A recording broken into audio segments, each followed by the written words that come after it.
Great morning, great afternoon, great evening, wherever this conversation finds you. I am Travis Gray. This is Gray Transforms. We are blessed to be transforming with another great guest, Victoria Rose. Victoria is the founder of Luminous Birth and the creator of Luminescence, a preconception and fertility program. Today we're talking about conscious conception. Victoria, how are you? I'm so great. Happy to be here, Travis. Thank you. Yeah, thank you so much for being here. Victoria and I met at the European Transpersonal Psychology Conference in Italy in 2023, I believe, October 2023. We have a mutual friend, Stuart Savatsky, who's also been on the podcast. You'll have to scroll down into those early episodes and find Stuart Savatsky. What a wonderful person. How much of an influence has he had on your career, your offerings, Victoria? Wow. Well, when I met Stuart, it was early 2022, and Stuart just came in like a tremendous support, reinforcing everything I had really been holding and studying and living for a long, long time. So, yeah, he's greatly been supporting and influencing this work. Right. Yeah, it's so awesome. His work is often so focused on love and kind of tantric principles on love, but bringing more love and birthing and children and these things into the world is so foundational in the ways that he holds space and speaks, and it's really lovely to see that he has had some influential impact in your life and the things that you're bringing. We were just talking a little bit about this idea that people in the world are waking up to being more focused on preconception, not just pre-fertility programs, but actually what is it that they could do before even that, before prenatal interventions and things. And I think that that's so fascinating. I've often said something like, I would want myself and my partner to be on some sort of 3 month, at minimum 3 month protocol prior to our invoking a child into this world. So what have your thoughts been about seeing this growth in modern times, people thinking of preconception? Well, Travis, I can't even go any further without just saying that if every man had the fascination that you do with preconception life, then we might not even be here having this conversation because there would be no need for it. The world would be a totally, totally different place. We've come leaps and bounds when it comes to prioritizing understanding just how important prenatal care is and how the health of mothers literally informs the health of our whole world. So now, when we start to think of preconception care, this is a huge quantum leap. And I am honestly blown away that, yeah, we have actually come to a point in human history where we're realizing this is really, really important. This is really, really important because the way that we relate to and orient to pregnancy, the way that we experience pregnancy informs the way we experience birth, and then it also informs the most critical developmental time of every single woman's life, which is the postpartum period. And so if you just show up into pregnancy and it's then that you start to learn about birth, or it's then that you start to prepare for it, you actually kind of already missed the preparation period. The preparation for birth begins long before conception. This is the preconception preparation is as important for the father as it is for the mother. So this can open up a whole other conversation because obviously we need to raise humans who are really well fathered. And there's a lot that there's so much to cover here. I'll let you kind of ask specific questions, but yeah, we can go as specific or as broad as you want. Absolutely. And I know that you're such a wealth of information in this area. That's why I wanted to have this conversation with you. You were so right that we need more humans that are properly fathered or well fathered in their lives. And, it's so interesting that the archetypal trajectory of the hero is to also not have father. It's to not have a parent. So this trajectory, it's like it also requires a healthy resistance, healthy obstacles. What's the healthy adversity that can be brought into the process in order to stimulate the most growth and the most strength and the most character development as well? Because often that's really what it is that when you don't have a father, all of the trials and tribulations end up being these character development experiences for you, if you can imagine it that way, if you're lucky enough to find your way, blessed enough to find your way. What is it about the birthing process that is metaphorically an example of that to you? Oh my God. Wow. Well, let's just, say one thing. Imagine what would the political climate look like today if all the head politicians, we don't need to say names, but like every one of them, if they were all well fathered? All of the turmoil and the chaos that we're seeing going on this planet is largely due to a deeply unfathered civilization. And this is maybe something that it's not really talked about, right? Because all of the focus, and understandably, has been on the mother. Yeah, the mother is absolutely the only one that can birth the baby, and we get this. We can look at specifics in terms of, the role that fathers play on fetal development and sperm quality and all of that. And we'll probably touch on that in this conversation, and what he can do in the weeks and the months leading up to conception and all of that.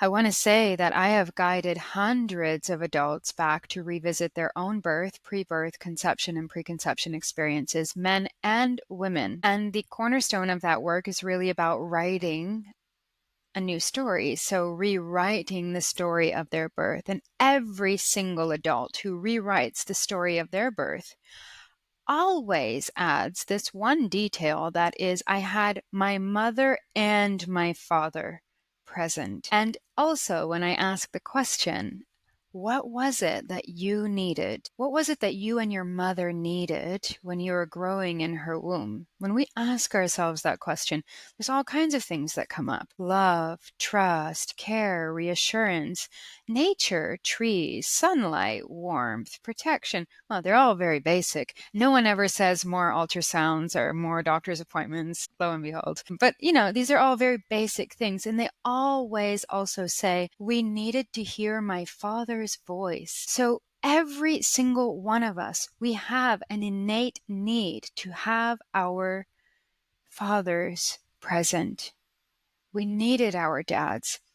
As girls, this is crucial. It is the father's presence and his voice and his reassurance, his presence, that actually gives us our self-esteem, our confidence. So how on earth can we actually cultivate human beings who are highly esteemed if dad isn't in the room? 100 years ago, dad was taken out of the birth room. He wasn't even allowed in the birth room. We had a male doctor come in with a white coat, and he had some sharp metal objects in his hands that somehow gave him authority over his wife.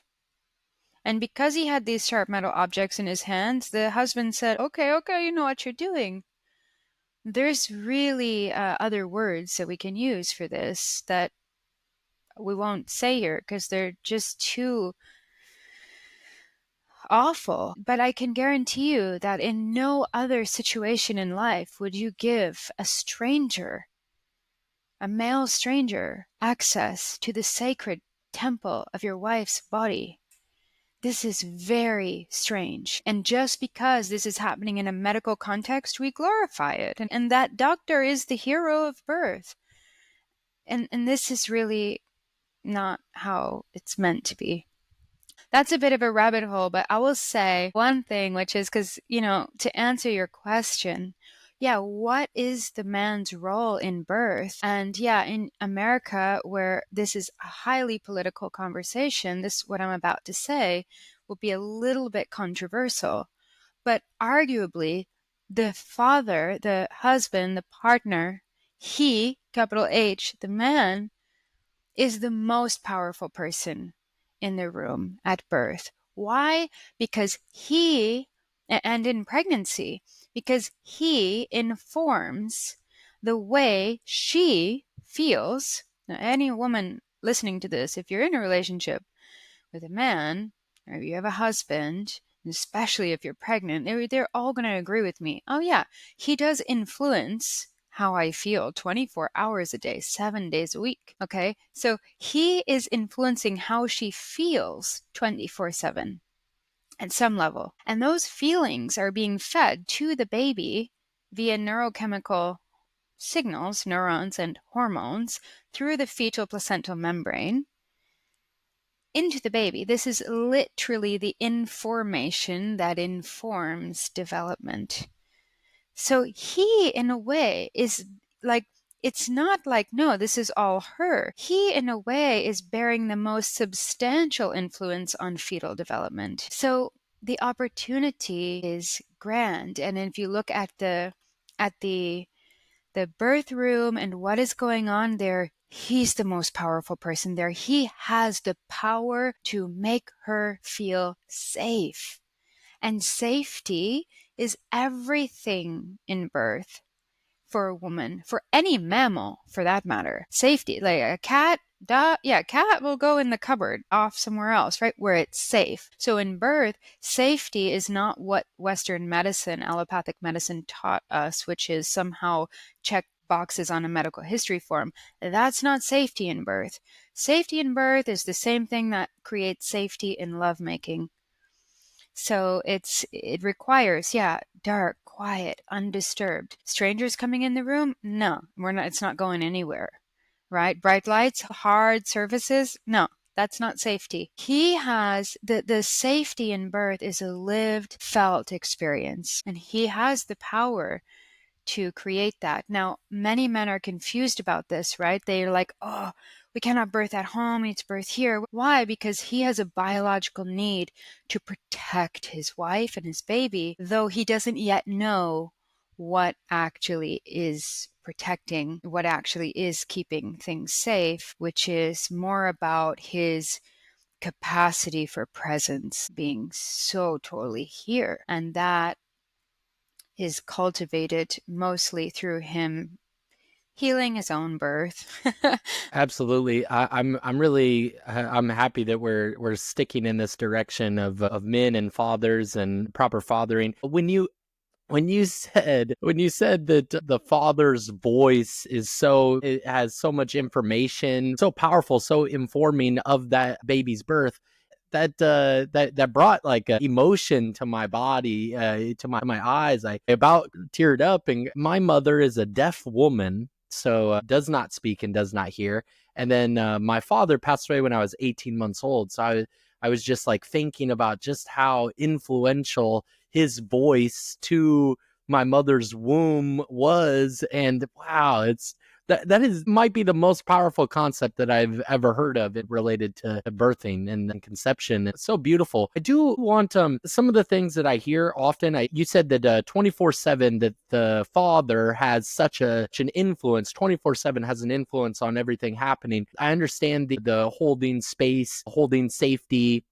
The presence of the father is just so valuable, so intangibly valuable, so invaluable. But there's often this, like, I see this a lot in social media. There's like this what a man needs to be and what a woman needs to be, and it goes back and forth, and it's this very men versus women thing. And I find that they are often the posts that seem to resonate with people the most are often able to be just mirrored right back to each other. It's like the man needs to hold space this way, and then the woman can be a part of that collaborative nature of holding that space. What does proper fathering mean to you? Because I think some fathers father their children, all fathers maybe father their children in such a way that aligns with their psychology, whatever that might mean. And I could understand that some being uninformed. You mentioned, I think you minimized your value and your contribution a little bit, because you said that if all the world was in alignment with this kind of preconception idea, maybe they wouldn't need conversations like this. But I think that they still would. It would be this, this intergenerational transmission. It would be this continuous transmission of this specific information that you hold so beautifully. So, what is proper fathering? What does that mean exactly? Well, wow, thank you. Everything you just said is so valuable, and you're absolutely right. If we look outside of our culture and we look to any other culture, we see that they all prioritize the support, the conversations, the witnessing, the love throughout the entire childbearing continuum. We're the only ones that don't, actually. So thank you for putting a voice to that. You're right. The conversation would still be important. Yeah. Well, proper fathering, what a question. And I really want to empathize with you. And it's very interesting that we have this conversation because my dad died when I was 2. So we both have, we're having a conversation about fathering, and we both grew up without our father. So I will say that that is one of the things that makes me so passionate to give fathers the love and the support that they innately deserve. One thing that I've learned on my journey of supporting dads, and I want to say right out of the gate, I feel I am filling a void in that area. Ultimately, men need to be supported by other men who are walking the path. This is really something, I think that we need to acknowledge. Men need and deserve a totally different kind of support than women need. So when we have women trying to support men, we're doing it in the way that we would support women, and it doesn't work. Men need a totally different kind of support. In my experience, men need to be, at least what I find I can do really well for men, is see them, witness them, honor them, revere them. For even being in this conversation for you, it's like, wow, yeah, imagine what would our world be like if all the men were talking about the beauties of fatherhood, of the potential that they have, of their ultimate purpose, right? Of the opportunity that they have. That's what we're talking about. We're talking about just pure opportunity and potential that men have. And I think that because so much of the focus is understandably put on the women, that shouldn't change. However, we do need to bring in almost equal, support for men too, for them to be honored. They are going through an incredible transformation on a biochemical level. Becoming a father is the single most critical developmental milestone that a man will ever go through in his life. It's becoming a man, and only fatherhood provides that. It's the peak maturational phase where his whole hormonal system is going through an upgrade. You know, men that became fathers. Yeah, they look different, sound different, act different, everything afterwards. And that maximizes when he's included as a participant, when he's also honored and revered for becoming a dad, when he's present throughout the process, when he is given the support that he needs, which I love. If you ever have a chance to talk to David Arl, he wrote the book WTF, Welcome to Fatherhood, Modern Man's Guide to Fatherhood, something like this. And he says, like, yeah, men are tired of being told to be helpful and supportive. Like, be helpful and supportive. It's like, okay, tell what does that mean? Men need different kind of support. Now, what is proper fathering? I think let us just ask our inner child, like, is there such thing as proper fathering? No. The souls that are choosing us to be their parents just want us to be ourselves, to be playful, to, children like for their develop optimal development need to be roughhoused by their dads, especially boys. This is studied, this is shown. So I think, yeah, is there such thing as proper fathering? No, I think that the journey of becoming a father can ultimately, with the right support, bring you back home to who you truly are. And if you just be who you truly are and have always never not been, and let go of all the conditionings and all the programs that got uploaded because of the confusing childhood experiences or things going back to your own birth, the story that you're told about your own birth, informs how you show up to your pregnant wife, partner. All these things support you to be who you are, and that's who your children need you to be. They don't need you to be anyone else. This is so strong. This is such a powerful conversation. Wow, a father. I can imagine you having such a beautiful, such a tremendous impact, empowering impact on the fathers that you've worked with in this conception process from beginning to end, with mothers, with parents that are birthing children into the world. I can just imagine how powerfully empowering you are for those men. So thank you for all that you're doing to help, because you're also helping shepherd them into this ultimate maturation point that you're just describing. And that's so wonderful. It's so awesome. My mind is sort of lost in like just how powerful this is, but I did just ask about this metaphoric idea of birthing. So do you consider yourself a birth doula? I have a lot of doula training, but I actually don't use that title because I serve women and couples both inside and outside of the medical system.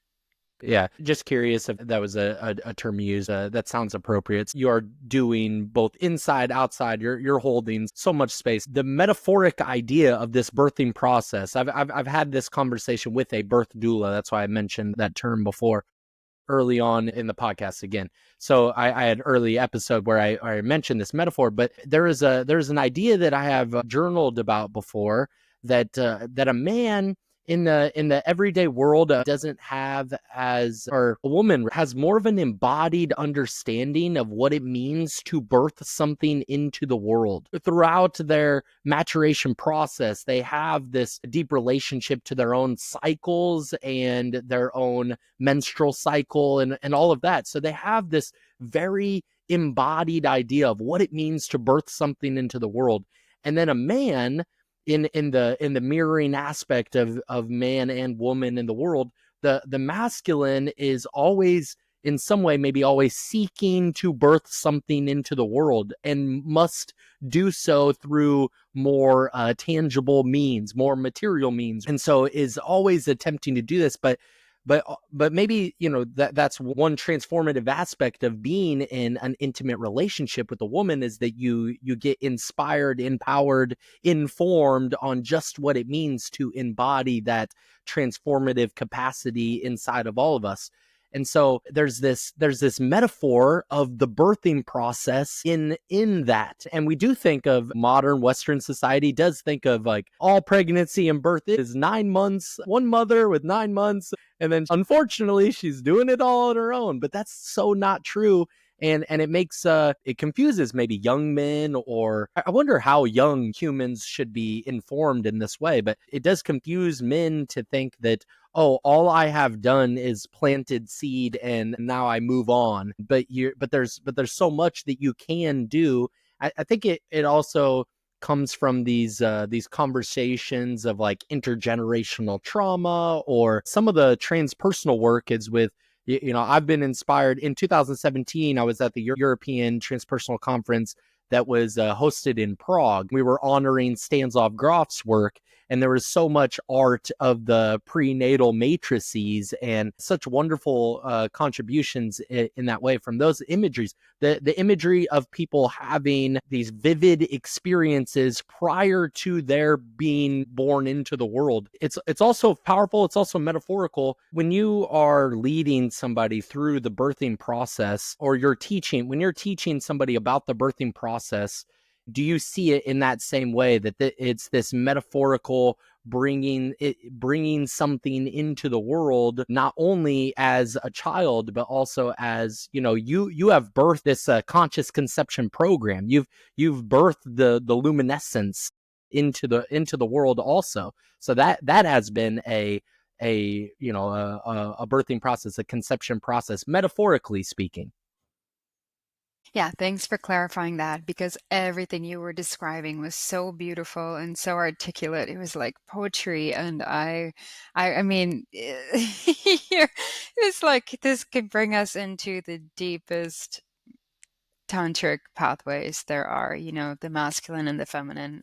Wow. But yes, so what I would say is that in case any of us forgot, which it has been forgotten, believe it or not, we were all born. Every single one of us was born. And the way that we are born, and birth is in fact a lifelong event. The way that we were born informs the way that we continue to get born into our lives. And if we're birthing even a project, our own birth imprints come up in that process. And every time we start something new, whether that's a project or a relationship or a career, we end something. Anytime we go through a passage, a transition in our lives, there's an opportunity to welcome more of who we truly are into our lives. And our own birth represents at these times of change and transition. Yes, we were all born, and those codes live in us today. That story continues to represent every single day of our lives, especially when we go to birth a project, an organization, a vision, an idea, anything, a child.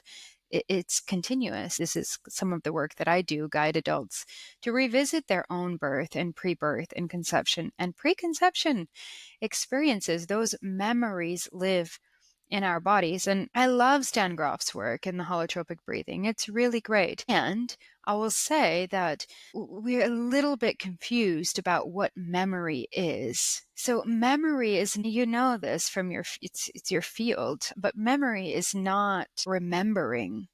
So a lot of people say like, oh, I don't have my prenatal memories. Like I can't remember that. And I always say, no, this is not about remembering.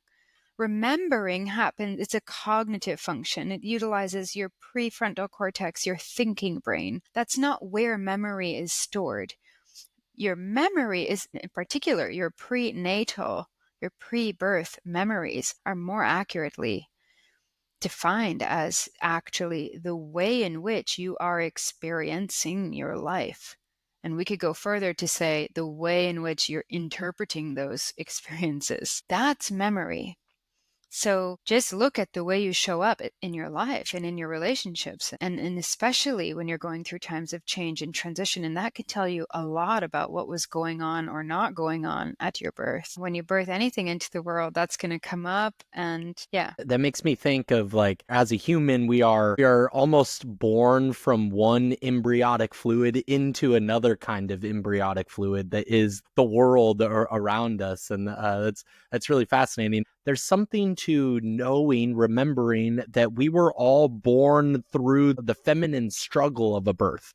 There's a real feminine struggle of pushing out a baby into the world, pushing you out into the world. And then there's also maybe just metaphoric and archetypal, so it might not all match every single circumstance, but a man might be in a position of, wow, there's literally nothing I can do right now. At some moment, like the best that I can do is be here and hope for the best and just kind of like hold hands. And like that story of the feminine having, I believe, and I'm sure you may resonate, is that we have both the masculine and feminine within us all. And so as we are birthing these things into the world, birthing ourselves through the many transformations that we are aiming to go through in our lives, and trying to become more and more of our actualized true selves, there is an ethereal struggle, a feminine struggle through the masculine.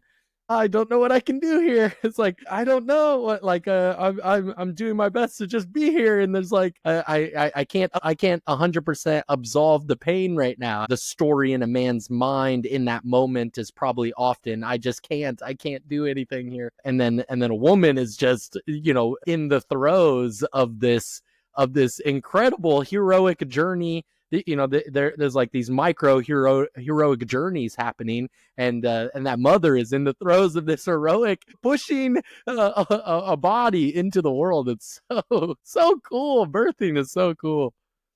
Well, Travis, there's so much that I could say to that. And this could take us into the preconception kind of preparation for men. But I want to say a couple of things. One is that when men learn how birth really works, he realizes he's a freaking expert at it. He knows how to make her feel safe.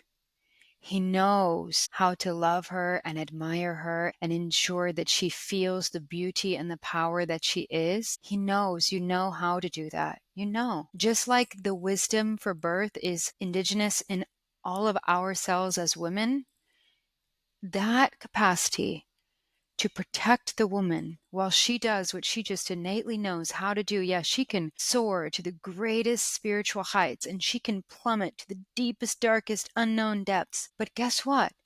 We can't do that without you. And the whole postmodern feminist movement has told us you don't need a man. We don't need a man. I don't need a man. Well, guess what? We do. We need you. We always needed you.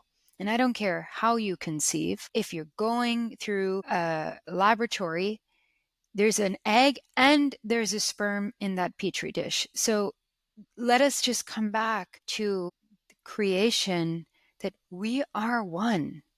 And I have worked with so many men who come in, they're going, oh gosh, there's no way. In order to keep my wife safe, like, oh, I don't know, like you, I don't know how to do this. I don't know, we got to go to the hospital. And then at the end of the birth, at the end of our journey together, which goes all through the pregnancy and throughout the birth, he's then shouting from the rooftops in his community going, home birth is the way, home birth is the way. Yeah, because when they both come into a place of trusting birth, birth is not designed to be a struggle. Birth is not designed to be painful. It's not. This is a physiological reality. Birth, and so that's a whole other conversation, but what I'll say is that on a hormonal level, birth and lovemaking are identical. There's a couple of differences. One main difference is that women produce higher, far, far, far higher amounts of the hormone oxytocin, which is the hormone of love and safety and connection, produced in high amounts when we have these beautiful heart to hearts, and really high amounts when we kiss someone that we love and we get flooded. Well, if you've ever had an orgasm, then you know what oxytocin is. That is the queen oxytocin flooding the system. Well, in birth, a woman produces the highest possible amounts of oxytocin available to a human being. And there's an amazing doctor named Dr. Sarah Buckley. She did her whole PhD on this, which is the ecstatic blueprint of birth, of labor and birth, and shows that, yeah, the endorphins that are involved with birth are the strongest opioids on the planet. They're way stronger than heroin. So when we know this about birth, we prepare for it much differently. We're coming out of like 200 years of crazy indoctrination, being taught to fear our own bodies. And so now, as a result, we're experiencing birth as being a very painful thing. It's not meant to be like that. It's not. It's, and it's hard work. Yeah, it's hard work. Life, if we haven't noticed, is challenging. We're resilient.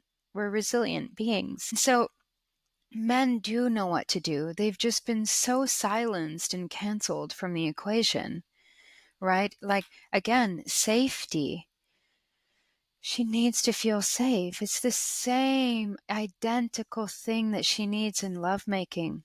That's what she needs in birth. And when we really know that, everything about the way we plan for birth changes. Like I always say, give birth where you would make love. If you'd make love under fluorescent lights in a cold, hard room with strangers walking in and out, well, go for it if that's your safety, right? But we forgot what safety is. People want to birth in a hospital because they think this is safe, but they don't understand what actually is safety in relation to birth. And it's not to say that some babies don't need to be born in the hospital, but it's to say that when we're fully informed based on knowledge of all the alternatives and how birth works, and obstetricians have never seen a normal physiological birth. It's impossible. Everything they do, in fact, disrupts normal physiological birth. So they've not seen it. And so we have to understand they don't have that training. They're trained to be surgeons, and that's okay. That's great. Some babies need to come in via surgery. Most don't. Some do. When it's needed, we can turn to them in a way that's conscious and sovereign, and that too can be an empowering, transformative, healing experience, and very, very sacred, you know? But it's important that we recognize, yeah, we actually have to unlearn everything we've learned about birth. And men, please remember, you are the most important part of this. Let me give you an analogy. You guys are the fertilizer. You're the fertilizer. So imagine you have a plant. What's the most important part of anything that grows? It's the fertilizer. So, yeah, if you have no fertilizer, well, there's no growth of anything, right? There's no seed, there's no that you have a seed but you have no fertilizer. If you have toxic fertilizer, then this is going to create a lot of problems in whatever is growing. You guys literally are the most important. This has been so overlooked. Um, Over 50% of fertility issues when people are having troubles conceiving, it has nothing to do with the female. It has to do with the male. I think the statistic is, not that I'm a fan of statistics, but it helps to put things into perspective sometimes with miscarriages. That's almost always connected back to the quality of the sperm, not, and if you just hear that word miscarriage, it insinuates that somehow she, the carrier of the pregnancy, has missed something. So it reinforces this false belief that so many women have, which is, I'm inherently broken or I'm incapable. When in actuality, it has nothing to do with her. The quality of the sperm actually informs the fertility of that lineage. The fertility of the children is informed by the quality of the sperm. So, yeah, you guys, men, you have a huge, huge, huge, huge role. And we know a lot about the female cycle, but no one ever talks about the spermatogenic cycle, the male cycle, which is actually in a lot of ways much more broad than the female cycle. So actually, men should start preparing for conception like 6 months at least before conceiving. Men, you are the nourishment that the seed and the womb, the garden needs in order Yeah. to properly grow the fruit and the vegetables and Yes. and everything that will come to birth out of that woman. So important, what you offer to the garden that is that birthing experience. We can all relate to this. We're having this conversation because ultimately what we want is we want to do what's best for our kids. And we want to give our kids something even better than what we had, right? And we can all close our eyes, even you and I that didn't have our dads present in their flesh. Even you and I can imagine, yeah, how would I have felt when I was a child if I saw my mom and dad in love? That could be just mom putting her arm around dad at the dishwasher or telling jokes in the car. Everything in our system goes into total balance. When mom and dad are together and they're friends and they're on the same page, that instills safety. Children whose parents are on the same page, they do not even question whether or not they're safe, whether or not they're loved, whether or not anything. So the relationship of the parents, in fact, the love of the parents, informs the entire psychoneuroimmunoendocrine development of the child. Why? Because the sense of safety informs all of that. So now let's go back into the birth room. I've heard a lot of birth stories. And when you have stories that are like, oh, we were planning a natural, peaceful home birth, but it became a medical emergency. We had to transfer to the hospital. It's a very common narrative. Why is it? Because in my prenatal program, is a direct response to this. It's because people spend a whole bunch of time learning intellectually about birth and learning all the things there is to know about birth, but they didn't prioritize dad getting support that he deserves, and they didn't prioritize relationship support. So what happens is basically, when I hear those stories, we find out here's what actually happened. There was something coming up between the couple that wasn't identified by the midwife because she doesn't know them well enough. That was coming up not as a flaw in nature, but as an intelligent, wise part of the birthing process to set these humans up to be on the same page for life. No one could identify that. So her safety was compromised, or the labor stalled, but it didn't stall. It just stopped so a certain process could complete, and then it will move forward again. So yeah, when I hear these stories, it's almost always there was something that came up in the relationship or very specific to the dad. And then so on the second birth, we give him the support he needs, we give the relationship support it needs, and they have a beautiful, blissful, or even orgasmic, enjoyable birth.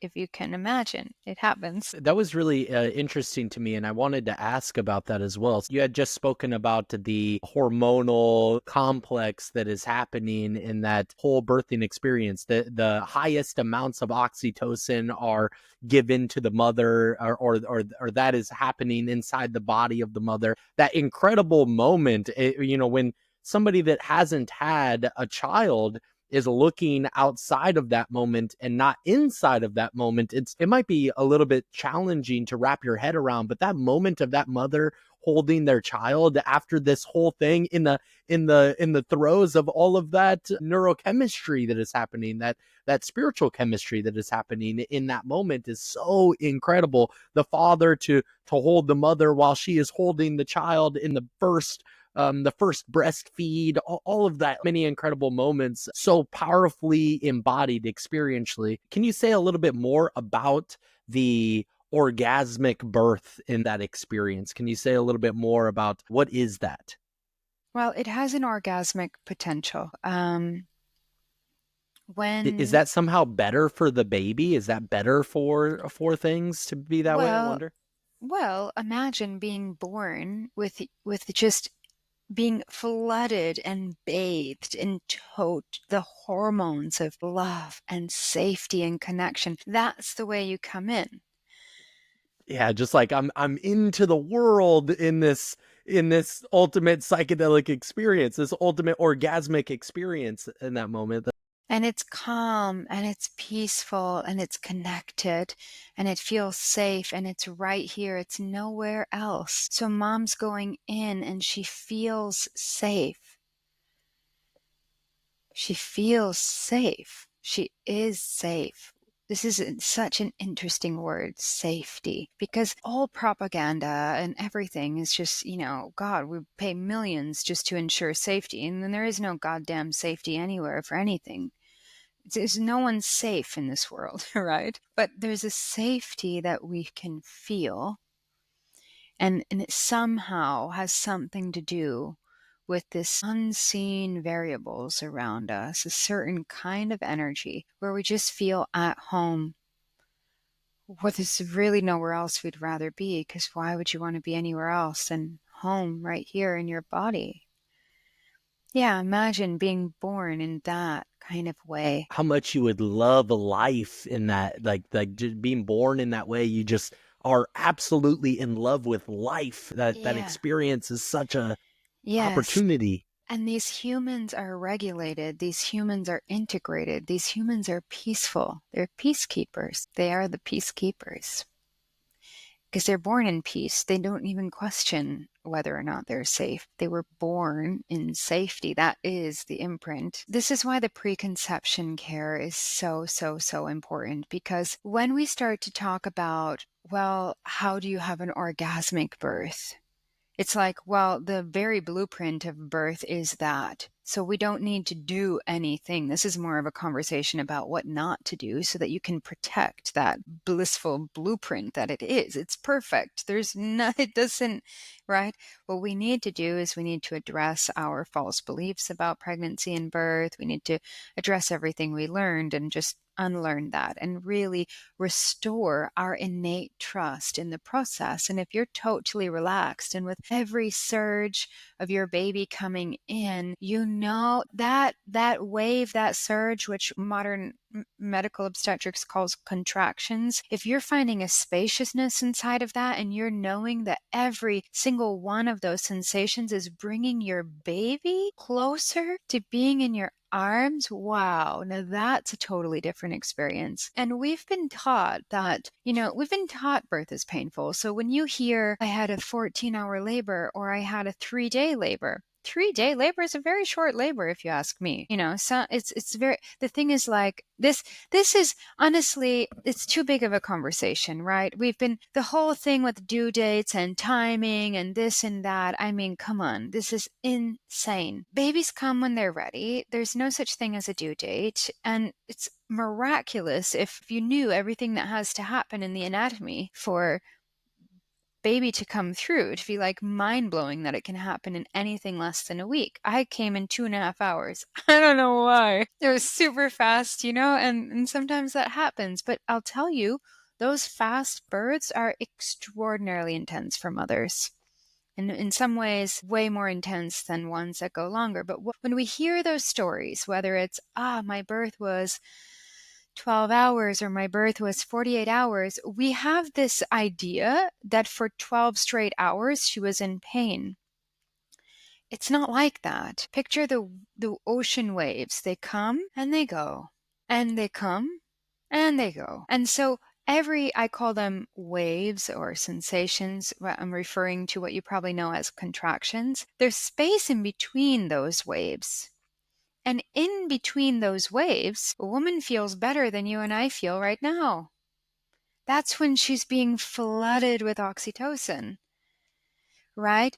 But again, because she's been taught to fear birth, she spends that time, instead of resting and taking refuge in the comfort and love of her husband or having a little nap, she's spending that time just being absolutely terrified about the next wave that's coming.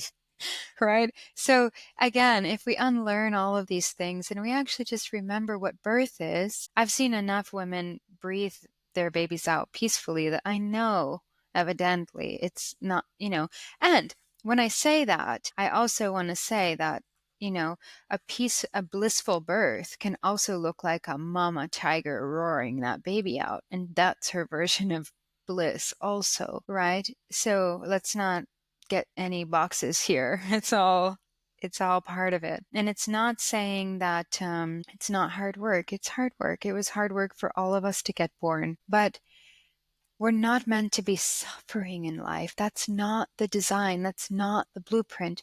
We're made for resilience. We are made to go through things and come out even more healthy, even more vibrant, even more strong and intelligent and vital and everything. And if we take away the birthing experience from mothers and families, then it equates broken families, right? And that's a big issue. The idea of protecting this ecstatic blueprint in that, and that is birth, is this must be, I feel like this must be the most powerful conversation that I could have on the podcast. Thank you so much, Victoria. This is so amazing.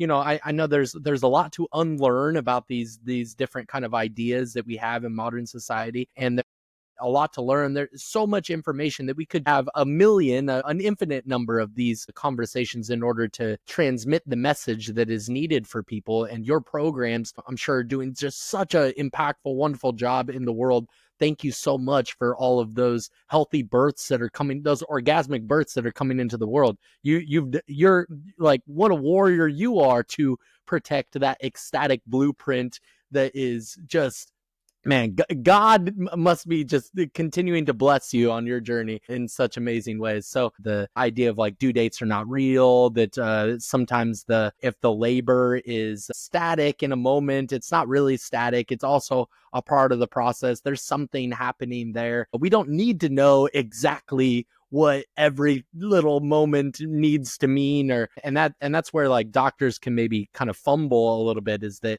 they need to be operating in a fashion that every little thing means something to them, and it means that they need to do something in order to have an intervention in this moment or whatever. My due date was on Valentine's Day when I was supposed to be born, was supposed to be Valentine's Day, and I was born 2 weeks late. I think my mom didn't have such a long labor. I don't know how quick it was, but yeah, very very interesting, this idea of like these due dates and these things are just not even real. What can a father or a mother do in preconception? How long ahead of birth should they be thinking in terms of that? Well, preconception can be years before conceiving, and it can also be in the few months before. But I would say what protects the ecstatic, blissful, peaceful blueprint of birth is spending your pregnancy relaxed and having fun, enjoying being pregnant, celebrating your love that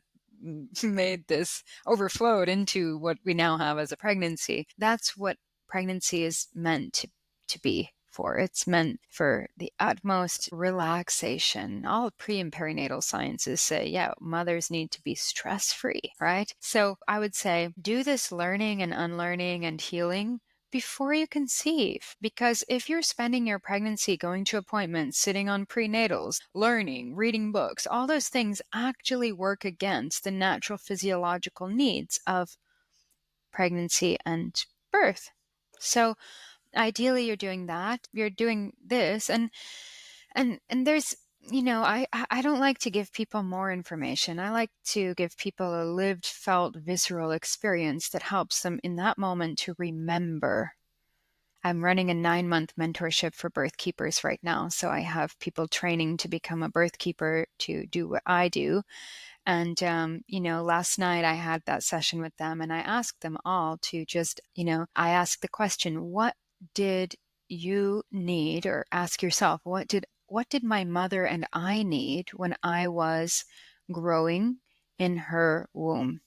I've asked this to hundreds of people, and like I've asked it hundreds of times, and there's all these beautiful things: nature, sunlight, calm, nurturance, grounding, reassurance, all these things. No one ever writes more doctor's appointments, more ultrasounds, no one ever writes anything like that. So we realize this is really quite simple. The most accelerated pathway of birth education is really remembering your own experience, remembering what was it that you needed when you were growing in your mother's womb and when you were being born. This is something that is kind of irreversible. When you connect to those things, it's like, oh, yeah, right. This is simple. We're in this information saturated world. And the truth is, again, you don't need your neocortex to give birth. The same way that you don't need your neocortex to make love. Your thinking brain, it actually gets in the way. It brings the whole thing to a halt, especially for a woman. So I like to say, like, yeah, this whole modern conscious conception thing is actually taking us even further out of the space where we need to be, which is in our bodies, not in our brains. It's not an intellectual thing. That's not how it works. None of it. Not the conception, It doesn't matter how many books people read. It doesn't transport them through the portal of birth, right? It doesn't matter how much you know. Sounds like we're just here to remember the Yes. fundamental blueprint of in Yes. our DNA, the cosmic Yes. blueprint that is It's already there. not complex. It's very simple. It's very, very Yeah. simple. In the lead up, though, we can acknowledge that, we're living in a toxic world.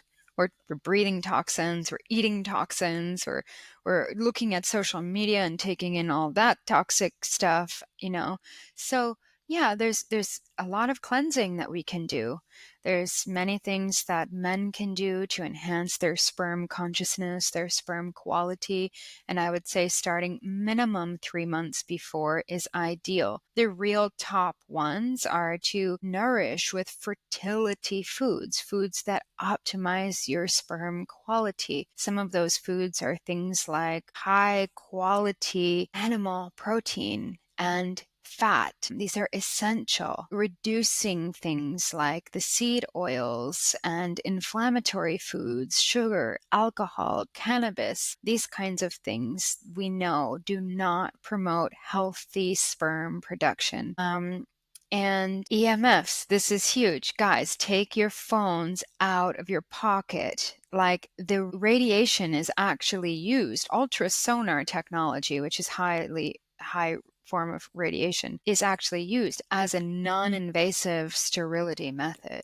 So when you're zapping your beautiful, precious jewels all day with radiation, this is not helping. I don't know if you know, but sperm counts have went down upwards to 70% over the past 40 years. So if we keep going in 10, 20 years, there's no more. We are actually facing extinction. So, yeah, we've got to take this seriously. The blue light, all of these things affect our hormonal production. We need sunlight in our eyes. We need to stop using sunblock on our skin. We need to take off the sunglasses and get it into our eyes and understand what is mitochondrial health. We're light beings. We need to charge the batteries of our cells. So like become aware. These are fairly straightforward things. In Luminescence Fertility and Preconception program, it's a 12-week cohort that we run each year. There's a whole section on male fertility, and this year we have Dr. Jerry Bailey teaching on male fertility, and he's incredible. He addresses all the things that the modern man faces in terms of low testosterone and all the mental, emotional, psychological things that come from all the environmental and social exposures that men are facing today. Detoxing heavy metals is also super important. And for women, you cannot do that in pregnancy. It's too dangerous. So it's better to do that beforehand. The other things that I would mention would be drugs and pharmaceuticals that we've taken into our bodies, going all the way back to our own conceptions. Because, yeah, the antibiotics we've taken in, the vaccines that we've taken in, all of these things, back to our own conception or preconception for that matter. The things mom took in, all of that informed the resilience of our microbiome today, which is strongly correlated to fertility, that is very much overlooked, our immune systems, all of these things. And so we work in Luminescence Fertility and Preconception program. We have an incredible homeopathic practitioner. She's a researcher and has authored many books, and she specializes in actually detoxifying all of those things out of our system. So like we can have a clean slate for our children to come in, and we keep their immune system intact. We make sure that their microbiome is flourishing and all of those things. So we kind of get at it from all angles without just delivering another information saturated experience. It's quite straightforward and simple. Yeah, that sounds wonderful. I'm sure it's just an incredible program. It's clear that your wisdom is maybe divinely transmitted for you to be in this role and do this. Thank you so much for all that you do. You mentioned the mother should be as relaxed as possible through their pregnancy. I see more pregnant mothers doing more exercise during pregnancy. Do you think that that is maybe not a good idea? I guess the question of if men should be exercising is just obvious. Like we all should exercise. What might that do to the pregnancy? I think movement is incredibly important. Birth is a biodynamic event, the most biodynamic event. It requires movement to progress easily and naturally. Typically, more active women experience less pain and more ease when they give birth. But of course, two things that are super extreme, like really extreme exercise, obviously produces a lot of cortisol, stress hormones, which has an impact. And two, what we really need to be coming back home to in terms of mothers and pregnancy is she should do what she feels like doing, and she should do what feels correct for her. Her instinct is always correct.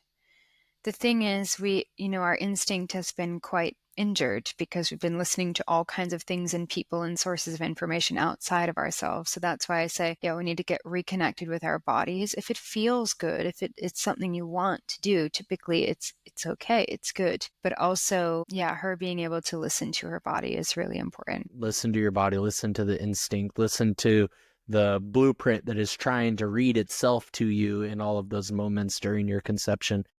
That's really beautiful. Is there any reason? I know in like royal times, kings would be upset with women for not giving them a boy or something like that, a boy or a girl. Are there things that people do to have more possibility of a boy versus a woman versus a girl, or vice versa? It's a funny question, but they say things, but I don't think so. I think that we all are the gender that we needed to be, and I think what we need to do is we need to be careful with those things. Like now we have all this surveillance technology like ultrasounds, and there's all this energy around, oh, what's the gender and the gender reveal and all of this, and very little awareness for how that is already affecting the unborn baby. And so if it's, oh, we want to have a boy, we want to have a boy, oh, we already have two girls, so now we need to have a boy, then if you know about pre and perinatal development, you know that that baby will change and modify the way they are growing and developing in order to ensure the happiness of the mother. I think that every one of us needed to hear when we're growing in utero, like, of course you need to be the gender that you are, and we'll always support that choice. And yeah, okay, maybe there's a desire in me to have a little girl, but that belongs to me. I know that you are who you need to be, and we love you for who you are, and that's perfect. Yeah, I think that we need to become more aware of the psychological impacts of all of this. I want this, I want that. And wow, the fertility industry is playing on that big time now, right? There's a real dark side of that where parents can now just get a womb facility, external womb facility, and choose the eye color and the hair color and the gender and everything. And oof, yeah, it's not good. It's not good. So, yeah, again, it's great when we come back and we realize and we connect to original wisdom. It's the inner instinct again. It's always back to, I love that your program is always focused back onto that. What's that natural ecstatic blueprint that is coming through this couple, this mother, this father? How can we get rid of and maybe unlearn the things that we need to unlearn in order to just be back into our natural, actualized, essential essence that is going to birth the best birth that could ever be birthed every time? Are you under the impression that is it a bad idea to find out what the gender is? Is that because of ultrasound technology? Well, it's a big topic and it's a controversial topic, but I do believe that we are going to, in not very long, probably in under 10 years, we're going to look back on the use of ultrasonar technology during pregnancy with a jaw dropped lower than than what happens when we can actually realize that, yeah, 20 years ago, it was not only acceptable, but it was encouraged to smoke and drink alcohol in pregnancy. I think it's going to be something very, very similar because there's a lot of dangers of ultrasound. And yes, they have helped us to discover all the things that we know when it comes to pre and perinatal development. And in some cases, they can be deemed useful. But there's a lot of research coming out now showing the dangers in embryonic tissue and the heating up of the embryonic fluid. And again, I will just say that, yeah, ultrasonar technology is used as a steroidal method. And if we are pointing this at children's genitals, this is a really big problem. And this could be actually contributing to the fertility crisis that we face here today. Imagine your growing testicles and your growing ovaries and all of that already having this harmful radiation pointed at them. And okay, let's even look at the other side. What a beautiful surprise, you know? Like this is the thing. This is what I prefer to focus on, is that, my God, pregnancy and birth is absolutely magical. It's magic. It's total magic. We have thousands of years of Tibetan wisdom, 500 years of embryology. We still don't know how it happens. It's a miracle. The medical system, it takes out the magic, right? And I like to help us all remember that, like, it's magic and it's meant to be magic, and we can try to bring more of that magic back in. Life is magical. So, yeah, that's a brighter way to look at it. Yeah, let's bring more magic back into our conception and on all of that. That's so amazing. Thank you so much, Victoria, for having this conversation with me. This really, because it's such a fundamental topic of humanity, this very well is the most powerful conversation that I've had on the podcast. So thank you so much, Victoria. So luminescence birth and luminous birth, and you have a program called Luminescence. Yes. And where can people find you to discover more of your offering? Yeah, so you can go to www.luminousbirth.earth, and if any of your listeners are interested in the preconception journey, which again can be years, it can be months before, then go to that website and you'll find our fertility and preconception program called Luminescence. And Travis, I'm so thrilled by your enthusiasm around this conversation. Thank you so much for having me. It's really been awesome. Yeah, I want to have 18 babies now. I want to have as many babies as I can produce into the world now. This is so wonderful. It gave, it I learned a lot in this conversation about, that the peak of a man's maturity is becoming a father. It's a transformative process you cannot get in any other way. And the same for a mother. And then there's like the age old wisdom of, we just need to get out of our own way. We need to get our minds out of the way and let this cosmic blueprint live through us and have this magical conception process. So thank you so much for bringing that into so many people's lives. Thank you so much, Travis. Thank you. You thinking, who is this man talking to? I'm talking to